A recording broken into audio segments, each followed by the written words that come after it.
Hi అండి, నమస్తే. నేను Jhansi. Welcome to our channel Jhansi cooking gardening blogs. ఎలా ఉన్నారండి? అందరూ బాగున్నారా? నేనైతే చాలా బాగున్నాను. మీరు కూడా చాలా బాగుంటారని మనస్ఫూర్తిగా కోరుకుంటున్నాను. ఈరోజు అద్భుతమైన యూస్ఫుల్ టిప్స్ అయితే మీకు షేర్ చేస్తున్నానండి. వీడియోని ఎక్కడ కూడా స్కిప్ చేయకుండా చివరి వరకు చూసి వీడియో నచ్చితే చిన్న లైక్ చేయండి ఫ్రెండ్స్. ఫస్ట్ టిప్ని తెలుసుకుందాం. దువ్వెనలో మనం ఎంత క్లీన్ చేసినా ఒక్కొక్కసారి దానిలో ఉన్నటువంటి జిడ్డు కానీ డాండ్రఫ్ కానీ పోదు కదండి. ఈ విధంగా ట్రై చేయండి. ఏదైనా ఒక ఎడల్పుగా ఉన్నటువంటి కళాయి తీసుకొని స్టవ్ ఆన్ చేసుకొని స్టవ్ పైన ఇలా కళాయి పెట్టుకొని కొన్ని వాటర్ పోసుకోవాలండి. దీనిలో కొంచెం షాంపూ అలానే నిమ్మరసం కొంచెం వేసుకున్నాను. బేకింగ్ సోడా కొంచెం వేసేసుకొని ఈ విధంగా బాగా మరిగించుకున్నటువంటి ఈ వాటర్లో వేసేసాం అనుకోండి, దువ్వెనలో అసలు రుద్దే పని లేకుండా దానిపై ఉన్నటువంటి డాండ్రఫ్ పట్టేసి ఉంటుంది కదండి. డాండ్రఫ్ కానీ జిడ్డు కానీ చక్కగా రిమూవ్ అయిపోతుంది. ట్రై చేయండి. ఇంకా సెకండ్ టిప్ తెలుసుకుందాం. ఎగ్స్ తక్కువ ఆయిల్ అయినా చక్కగా మనకి వేయించుకోవాలి అనుకుంటే ఇలా ట్రై చేయండి. కొంచెం ఆయిల్ అయితే వేసేసుకొని దీనిలో కొంచెం కారం, ఉప్పు, సాల్ట్ తగినంత వేసేసుకొని ఇలా వేయించుకున్నాం అనుకోండి, తక్కువ ఆయిల్ అయినా చక్కగా టేస్టీగా ఉంటాయి, కలర్ఫుల్గా కనిపిస్తాయి. సో యూజ్ అవుతుంది అనుకుంటే ట్రై చేయండి. మరొక యూస్ఫుల్ టిప్ని తెలుసు. కిచెన్లో తక్కువ ప్లేస్ ఉన్న వాళ్ళకి ఈ టిప్ చాలా బాగా యూజ్ అవుతుందండి. బ్యాంగిల్స్ పాతవి ఉంటాయి కదండి, ఓల్డ్వి, అవి తీసుకుని ఈ విధంగా ఒకదానికొకటి ఇలాగ ఒక గట్టిగా ఉన్నటువంటి థ్రెడ్ని ఇలా మనం గట్టిగా ముడి వేసేసుకోవాలి. ఇలా ఒకదానికొకటి ముడి వేసుకున్న తర్వాత కిచెన్లో ఎక్కడైనా ఒక హ్యాంగర్ కానీ మేక్ కానీ ఇలా పెట్టేసుకున్నాం అనుకోండి, తక్కువ ప్లేస్ ఉన్న వాళ్ళకి కిచెన్ ఆర్గనైజర్గా చక్కగా ఉపయోగించుకోవచ్చు. ఇలా స్పూన్స్ కానీ అస్తాలు కానీ గెరిట్లు కానీ పెట్టుకోవడానికి చాలా బాగా వర్క్ అవుతుందండి. ఇలా పడేసే ఓల్డ్ బ్యాంగిల్స్తో చాలా చక్కగా కిచెన్లో మనం ఇలా ఆర్గనైజర్ చేసుకోవచ్చు. సో యూజ్ అవుతుంది అనుకుంటే ట్రై చేయండి. మరొక యూస్ఫుల్ టిప్ని తెలుసుకుందాం. మనం అద్దాలు అయితే క్లీన్ చేస్తూ ఉంటాం కదండి. అద్దంపై ఉన్నటువంటి మరకలు కానీ డస్ట్ కానీ మనం ఎంత క్లీన్ చేసినా ఒక్కోసారి పోదు కదండి. ఇలా మనం కొంచెం పేస్ట్ వేసామనుకోండి, మనం యూజ్ చేసుకునే పేస్ట్ ఏ పేస్ట్ అయినా కూడా ఇలా కొంచెం అద్దం పైన వేసేసి ఏదైనా ఒక కాటన్ క్లాత్ కానీ కాటన్ కానీ తీసుకొని ఈ విధంగా క్లీన్ చేసుకున్నాం అనుకోండి, చక్కగా మెరిసిపోతుంది. ఇప్పుడు మీకు లైవ్లోనే చూపిస్తున్నాను చూడండి. ఇలా క్లీన్ చేసుకున్న తర్వాత అద్దం చక్కగా మెరిసిపోతుంది. ట్రై చేయండి. మరొక యూస్ఫుల్ టిప్ని తెలుసుకుందాం. అనుకోకుండా మనకి ఒక్కోసారి చేతికి గాయం అవుతూ ఉంటుంది కదండి. అలా గాయమైనప్పుడు మనం గిన్నెలు కడగాలంటే చాలా భయపడుతూ ఇబ్బంది పడుతూ ఉంటాం కదండి. ఎటువంటి ఇబ్బంది లేకుండా ఈ టిప్ని ఫాలో అయిపోండి. ఇలా కవర్ని అయితే ఇలా చేతికి పెట్టేసుకొని ఎన్ని గిన్నెలైనా చాలా ఈజీగా సింపుల్గా ఇలా కడిగేయచ్చండి. గాయమైన చోట ఎటువంటి ఇబ్బంది లేకుండా ఉంటుంది. ఒకరి హెల్ప్ లేకుండా మనం ఎన్ని గిన్నెలైనా చక్కగా కడిగేసుకోవచ్చు. ఇలా గాయమైన దగ్గర మనం గిన్నెలు కడగాలంటే దానిలోకి వాటర్ వెళ్ళిపోయి చాలా ఇబ్బంది పడుతూ ఉంటాం కదండి, మంట వస్తూ ఉంటుంది. అటువంటి ఇబ్బంది లేకుండా ఉండాలంటే ఒక కవర్ని ఈ విధంగా పెట్టేసుకొని ఎన్ని గిన్నెలైనా చాలా ఈజీగా సింపుల్గా ఇలా కడిగేయచ్చండి. ఒకరి హెల్ప్ లేకుండా చాలా సింపుల్గా మన పనులు చేసుకోవచ్చు.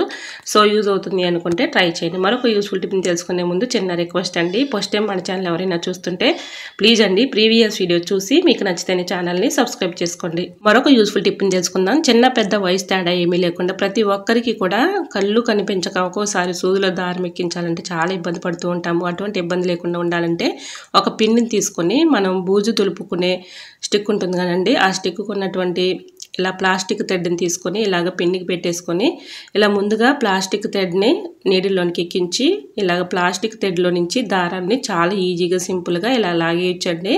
సో మీకు కూడా యూజ్ అవుతుందని ఈ టిప్ని షేర్ చేస్తున్నాను. చాలా బాగా వర్క్ అవుతుంది. ఇలా ఎన్ని పేటల దారమైనా చాలా ఈజీగా సింపుల్గా ఇలా నీడిల్లోనికి అయితే ఎక్కించుకోవచ్చు. చిన్న పెద్ద వయసు తేడా ఏమీ లేకుండా అందరూ కూడా చాలా సులువుగా ఇలా ఈజీగా ఎక్కించుకోవచ్చు. సో యూజ్ అవుతుంది అనుకుంటే ట్రై చేయండి. మరొక యూస్ఫుల్ టిప్ తెలుసుకునే ముందు చిన్న రిక్వెస్ట్ అండి. ఈ టిప్స్ అన్నిట్లో ఏ టిప్స్ అయితే యూస్ఫుల్గా ఉన్నాయో, ఏ టిప్స్ అయితే నచ్చాయో తప్పకుండా కమెంట్ సెక్షన్లో కమెంట్ చేయడం మాత్రం మర్చిపోకండి ఫ్రెండ్స్. కిచెన్లో మనం ఎంత పని చేసినా కూడా ఎక్కువగా ఫేస్ చేసుకునే సమస్య ఏంటంటే బల్లులు బొద్దింకలు ఎక్కువగా వచ్చేస్తూ ఉంటాయి కదండి. బల్లులు బొద్దింకలు రాకుండా ఉండాలంటే ఈ చిన్న టిప్ని ఫాలో అయిపోండి. 100% వర్క్ అవుతుంది. ఏదైనా ఒక కవర్ తీసుకొని దానిలో ఎల్లుల్లిపాయలు మనం పొట్టును తీసేస్తూ ఉంటాం కదండి, ఆ పొట్టును పడేయకుండా ఇలా యూజ్ చేసుకోవచ్చు. కవర్లో వేసేసుకొని ఎల్లుల్లిపాయ పొట్టుని ఒక గుప్పుడు తీసుకున్నానండి. దీనిలో బిర్యానీ ఆకు చిన్న చిన్న ముక్కలుగా కట్ చేసుకొని అందులో వేసుకొని కర్పూరం బిళ్ళలు ఉంటాయి కదండి, ఒకటి తీసుకొని ఆ బిళ్ళ కూడా మెత్తగా పౌడర్ లాగా చేసుకొని అందులో వేసేసుకోవాలి. కవర్కి అక్కడక్కడ హోల్స్ పెట్టేసుకొని ఎక్కడైనా మన కిచెన్లో హ్యాంగర్ కానీ మేక్ కానీ ఇలాగా కవర్ని తగిలించేసామనుకోండి, వీటికి ఘాటుకి స్మెల్కి బల్లులు కానీ బొద్దింకలు కానీ రాకుండా దూరంగా పారిపోతాయండి. ఎటువంటి ఇబ్బంది అయితే ఉండదు. సో యూజ్ అవుతుంది అనుకుంటే ట్రై చేయండి. ఇలా కవర్ను మనం కిచెన్లో ఎక్కడైనా పెట్టేసుకున్నాం అనుకోండి, వీటికి ఘాటుకి స్మెల్కి అవి దూరంగా పారిపోతాయి. ట్రై చేయండి. మరొక యూస్ఫుల్ టిప్ని తెలుసుకుందాం. ల్యాప్టాప్ కీబోర్డు మనం చేతితో అయితే క్లీన్ చేయలేం కదండి. ఇలా గ్యాపుల్లో డస్ట్ ఉండిపోతూ ఉంటుంది. మనం చేతితో క్లీన్ చేసుకోలేం కదండి. ఇలా పెయింటింగ్ బ్రష్లు అయితే పాతవి ఉంటాయి కదండి, ఓల్డ్వి. ఈ విధంగా చక్కగా కీబోర్డ్ని చాలా ఈజీగా సింపుల్గా ఇలా కీబోర్డు డస్ట్ అంతా కూడా చాలా సింపుల్గా వచ్చేస్తుందండి. ఇలా ఒకసారి ట్రై చేసి చూడండి, చాలా బాగా వర్క్ అవుతుంది. చేతితో అయితే క్లీన్ చేయలేం కదండి, ఇలా బ్రష్తో అయితే చక్కగా వచ్చేస్తుంది. ట్రై చేయండి. మరొక యూస్ఫుల్ టిప్ని తెలుసుకుందాం. సిజర్లు కానీ, ఫేలర్లు కానీ, చాకులు కానీ ఒక్కోసారి షార్ప్నెస్ తగ్గిపోయినప్పుడు ఇలా ట్రై చేయండి, చాలా బాగా వర్క్ అవుతుంది. అప్పటికప్పుడు మనం ఇలా షార్ప్నెస్ తెచ్చుకోవచ్చు. రాళ్ళు ఉప్పు ఉంటుంది కదండి, రాళ్ళు ఉప్పుని ఈ విధంగా రఫ్ చేస్తూ ఉన్నాం అనుకోండి, సిజర్లు కానీ ఫేలర్లు కానీ చక్కగా షార్ప్నెస్ పెరుగుతాయండి. ఈ విధంగా మనం పూర్వ రోజుల్లో ఎక్కువగా మన అమ్మమ్మ తాతయ్యలు ఉన్నప్పుడు కూడా ఇలా రాళ్ళు ఉప్పు వేసి చాకులు, కొడవళ్ళు, సిజర్లు ఇలాగ చక్కగా షార్ప్నెస్ పెంచుకునే వాళ్ళండి. ఇలాగ మనం చక్కగా రాళ్ళు ఉప్పుతో ఇలా షార్ప్నెస్ అయితే పెంచుకోవచ్చు. సో యూజ్ అవుతుంది అనుకుంటే ట్రై చేయండి. మరొక యూస్ఫుల్ టిప్ని తెలుసుకుందాం. పాల ప్యాకెట్ని ఇలాగా చక్కగా మనం హాట్ వాటర్లో కొన్ని గిన్నెలో పోసుకొని హాట్ వాటర్లో ఒక 5 మినిట్స్ వరకు ఇలా ఉంచేసి తర్వాత మనం ఇలా పాల ప్యాకెట్లు పాలు తీసుకొని పోసుకున్నాం అనుకోండి, ఇలా ప్యాకెట్ కొన్నటువంటి వెన్న కూడా కరిగిపోతుంది. చక్కగా మనకి ఎటువంటి ఇబ్బంది అయితే ఉండదండి. ఆ వెన్న ప్యాకెట్ కొన్నటువంటి వెన్న కూడా పోకుండా ఉంటుందండి. ఇలా పాల ప్యాకెట్ తెచ్చుకున్నప్పుడు హాట్ వాటర్లో వేసుకున్న తర్వాత పాలు కాగపెట్టుకోండి, చక్కగా వెన్న శాతం అనేది ఉంటుంది. ఇంకా నెక్స్ట్ ఇప్పుడు షేర్ చేస్తున్నానండి. మా ఇంట్లో కొన్ని తోటకూర మొక్కలను అయితే నేను పెంచుకున్నానండి. తోటకూరని ఈరోజు హార్వెస్ట్ చేసి కర్రీ అయితే చేస్తున్నాను. ఈ విధంగా పప్పులతో తోటకూర ఫ్రై చేయండి, చాలా టేస్ట్ అయితే ఉంటుందండి. టేస్ట్ అయితే అదిరిపోతుంది వేడివేడి అన్నంలో.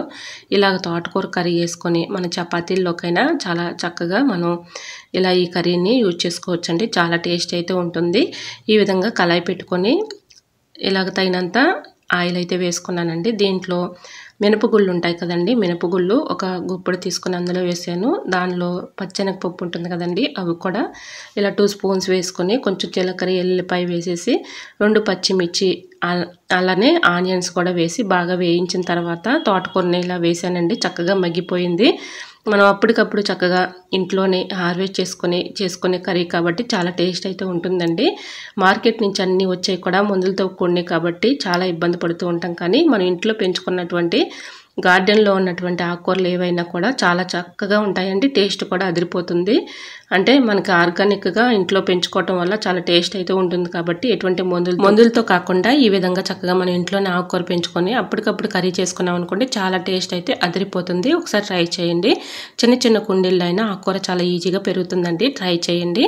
ఇలా నేను దీనిలో పసుపు, కొంచెం సాల్ట్ తగినంత వేసేసుకున్న తర్వాత దీనిలో ఎల్లుల్లిపాయ ఒకటి తీసుకున్నానండి. దీంట్లో కొంచెం జీలకర్ర అలానే కొబ్బరి అయితే వేసాను. ఇలా మెత్తగా దంచిన తర్వాత కారం కూడా ఒక స్పూన్ వేసేసి బాగా దంచేసాను. ఇలా మొత్తం కూడా ఎల్లుల్లిపాయ, కారం, కొబ్బరి ఇవన్నీ కూడా కలిసేలాగా మిక్సింగ్ చేసేసుకొని మెత్తగా పౌడర్లా చేసుకొని ఇలా లాస్ట్లో కొంచెం తోటకూర ఫ్రైలో ఇలాగే ఈ ఎల్లుల్లిపాయ కారాన్ని వేసామనుకోండి, చాలా టేస్ట్ అయితే ఉంటుందండి. టేస్ట్ అయితే అదిరిపోతుంది. ఒకసారి తోటకూర కర్రీ ఈ విధంగా ట్రై చేసి చూడండి, టేస్ట్ చాలా బాగుంటుంది. అలానే ఇప్పుడు ఎల్లుల్లిపాయ కారం అయితే వేసేసాం కదండి, కొంచెం మూత పెట్టి మగ్గించిన తర్వాత కొంచెం కరివేపాకు, కొత్తిమీర వేసేసుకొని ఈ విధంగా కర్రీ చేసుకున్నాం అనుకోండి, చాలా టేస్ట్గా ఉంటుంది. చపాతీల్లోకైనా అన్నంలోకైనా చాలా బాగుంటుంది. ఇలా ఒకసారి ఈ కర్రీని ప్రిపేర్ చేసి టేస్ట్ అయితే ఎలా వచ్చిందో తప్పకుండా కమెంట్ సెక్షన్లో కమెంట్ చేయటం మాత్రం మర్చిపోకండి ఫ్రెండ్స్.